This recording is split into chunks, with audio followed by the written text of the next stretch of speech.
Makadi mama. Tinofara prophet makadi. Munoko manongani. Tine 1.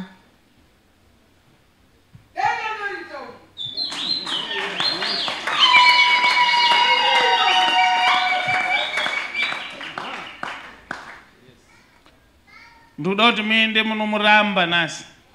Zvaita sei munhu waMwari?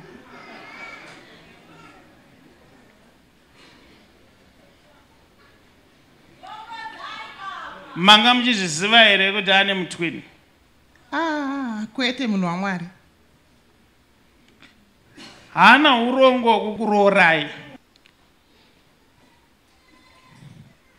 Ari kukuchinjanisai nemutwini. Ende hamusini mimega ndo uno wake.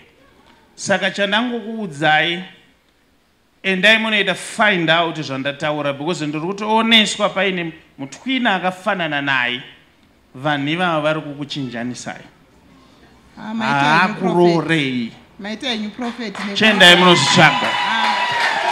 Endai munogara pasi.